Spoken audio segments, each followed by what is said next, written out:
अगर तुमने मन ही मन तय कर लिया है कि अब ट्रेडिंग छोड़ दूं, तो सिर्फ एक काम करो। अगले 21 दिन तक कोई नई स्ट्रैटेजी मत सीखो, कोई नया इंडिकेटर मत लगाओ, कोई टेलीग्राम टिप मत फॉलो करो। बस इस वीडियो में बताए गए 21 दिन के चैलेंज को पूरा करो। अगर इसके बाद भी तुम्हारी ट्रेडिंग नहीं बदली, तो शायद ट्रेडिंग सच में तुम्हारे लिए नहीं है। लेकिन अगर बदल गई, तो हो सकता है यही 21 दिन तुम्हारी पूरी जिंदगी बदल दें। और हैरानी की बात यह है कि जिन ट्रेडर्स की डिसिप्लिन को आज भी मिसाल की तरह देखा जाता है, उनमें से एक है तकाशी कोतेगावा, जिन्हें जापान में BNF के नाम से जाना जाता है। और उनकी सोच भी कुछ ऐसी ही बताई जाती है। लेकिन उन्होंने ऐसा क्या किया था जो 90% ट्रेडर्स कभी नहीं कर पाते? उसका जवाब इस वीडियो के बीच में मिलेगा। अब सवाल यह है कि ट्रेडिंग छोड़ने का मन क्यों करता है? और दोस्तों, हर ट्रेडर की जिंदगी में एक ऐसा दिन जरूर आता है जब वो स्क्रीन के सामने बैठा होता है, चार्ट लाल हो चुका होता है और अकाउंट का बैलेंस धीरे धीरे पिघलता हुआ दिखता है और दिमाग में सिर्फ एक ही लाइन बजती रहती है, अब बस बहुत हो गया। ये कोई कमजोरी नहीं है, ये हर उस इंसान की कहानी है जिसने कभी मार्केट में पैसा लगाया है। क्योंकि लगातार लॉस सिर्फ अकाउंट को नहीं तोड़ता, वो धीरे धीरे तुम्हारे अंदर के कॉन्फिडेंस को भी तोड़ देता है और तुम खुद से एक सवाल पूछने लगते हो, क्या मैं इस काबिल हूं भी? इसी बीच तुम एक स्ट्रैटेजी से दूसरी स्ट्रैटेजी पर कूदते रहते हो, इस उम्मीद में कि शायद अगली वाली काम कर जाए। लेकिन थोड़े दिनों बाद वो भी फेल हो जाती है और थकान इतनी बढ़ जाती है कि ट्रेडिंग शब्द सुनते ही सिर भारी होने लगता है। लेकिन यहां एक सच्चाई है जिसे शायद तुमने कभी इस नजरिए से नहीं देखा। असली प्रॉब्लम कभी लॉस नहीं होता। असली प्रॉब्लम वो टूटा हुआ माइंडसेट होता है जो हर हार के बाद और गहरा होता जाता है। एक ऐसे ट्रेडर की कहानी सोचो जिसने 2 साल के अंदर 18 अलग अलग स्ट्रैटेजीज बदली। कभी प्राइस एक्शन सीखा, कभी इंडिकेटर्स पर भरोसा किया, कभी किसी गुरु के कोर्स में पैसे लगाए। लेकिन हर बार रिजल्ट एक जैसा ही रहा, क्योंकि उसने अपनी स्ट्रैटेजी तो 18 बार बदली, मगर खुद को एक बार भी नहीं बदला।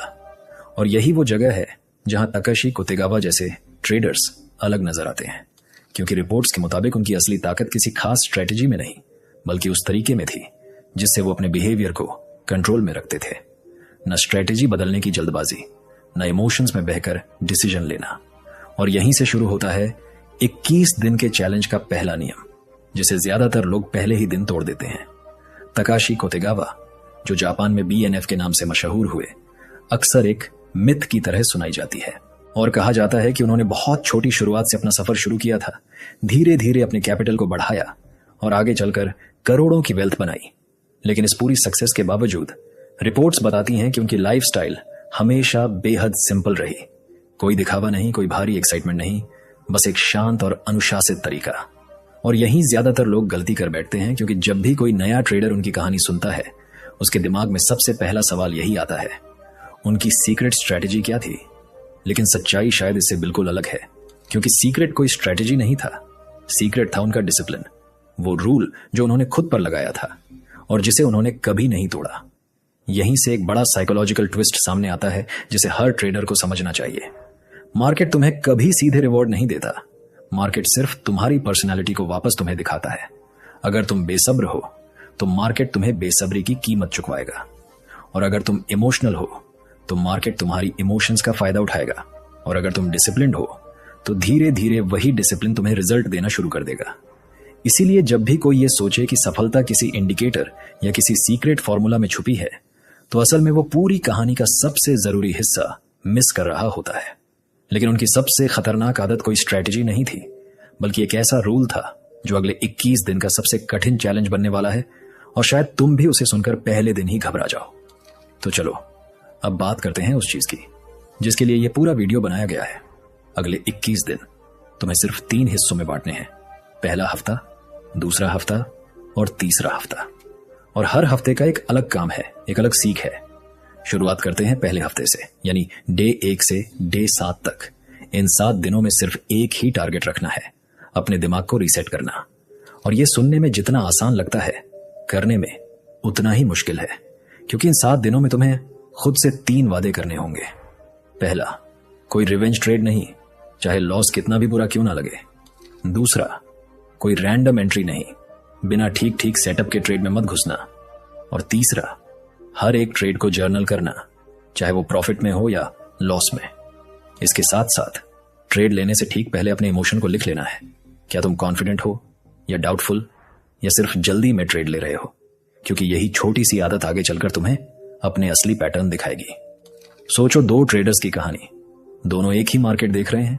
एक हर छोटी हलचल पर कूद पड़ता है, जल्दबाजी में एंट्री लेता है बिना सोचे समझे, जबकि दूसरा सिर्फ इंतजार करता है अपने सेटअप का, अपने सही मोमेंट का। और पहले 2-3 दिन दोनों के रिजल्ट्स में कोई खास फर्क नहीं दिखता, लेकिन जैसे जैसे 7वां दिन नजदीक आता है फर्क साफ नजर आने लगता है, क्योंकि पेशेंस धीरे धीरे अपना असर दिखाना शुरू कर देती है। लेकिन याद रखना, असली परीक्षा अभी शुरू भी नहीं हुई है, क्योंकि अगले 7 दिन सीधे तुम्हारे ईगो पर हमला करने वाले हैं। और वहीं सबसे ज्यादा लोग यही से ट्रेडिंग छोड़कर चले जाते हैं। पहला हफ्ता खत्म होते होते तुम्हें एक बदलाव महसूस होना शुरू हो जाएगा, लेकिन असली मुश्किल अब शुरू होती है अगले 7 दिन, यानी डे 8 से डे 14 तक। अब बात सिर्फ रूल्स फॉलो करने की नहीं है, अब बात है अपने ईगो को हराने की। और ये शायद पूरे चैलेंज का सबसे दर्दनाक हिस्सा है, क्योंकि यहां तुम्हें मिस्ड ट्रेड्स को दिल से एक्सेप्ट करना सीखना होगा। वो ट्रेड जो तुमने नहीं ली और वो बहुत ज्यादा चली गई, उसे देखकर जो जलन होती है उसे सिर्फ ऑब्जर्व करना है, उसमें कूदना नहीं। इसी दौरान फोमो को पहचानना जरूरी हो जाता है, वो अंदर से उठने वाली बेचैनी जो कहती है सब कमा रहे हैं, तुम रह जाओगे। और साथ ही स्क्रीन टाइम को धीरे धीरे कम करना है, क्योंकि जितनी देर तुम चार्ट को घूरोगे उतनी ही ज्यादा इंपल्सिव डिसीजंस लेने का रिस्क बढ़ता है। और सबसे जरूरी, प्रॉफिट को चेस करना बंद करना है। एक रियल सिचुएशन की कल्पना करो, तुम एक सेटअप का इंतजार कर रहे थे, लेकिन चार्ट अचानक तेजी से भाग गया बिना तुम्हारा इंतजार किए। अब यही असली सवाल आता है, क्या मैं पीछे भागूं या रुक जाऊं?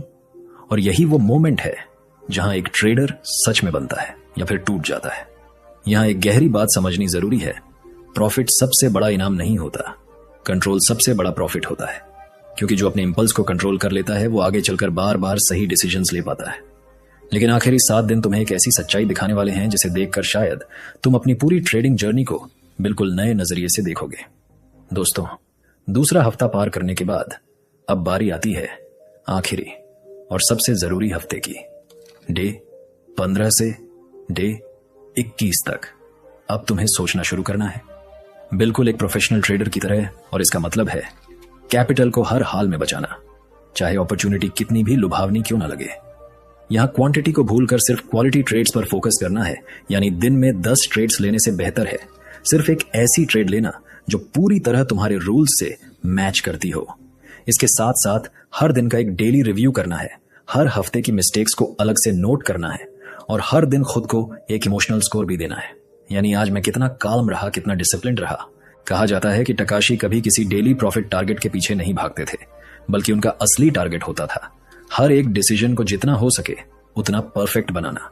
क्योंकि प्रॉफिट तो सिर्फ एक रिजल्ट होता है, असली काम तो उस डिसीजन में होता है जो उस रिजल्ट के पीछे होता है। यही वो जगह है जहां यह समझना जरूरी हो जाता है कि एक प्रोफेशनल ट्रेडर पैसे नहीं जोड़ता, वो अपना प्रोसेस जोड़ता है, दिन ब दिन, हफ्ते दर हफ्ते। लेकिन अब सबसे बड़ा सवाल सामने आता है, अगर 21 दिन के बाद भी प्रॉफिट नहीं आया तो क्या मान लिया जाए कि यह पूरा चैलेंज फेल हो गया? दोस्तों, यहां एक बात बिल्कुल साफ समझ लो, ये 21 दिन कभी प्रॉफिट कमाने का चैलेंज थे ही नहीं। ये 21 दिन सिर्फ और सिर्फ अपने डिसीजंस को बदलने का चैलेंज था।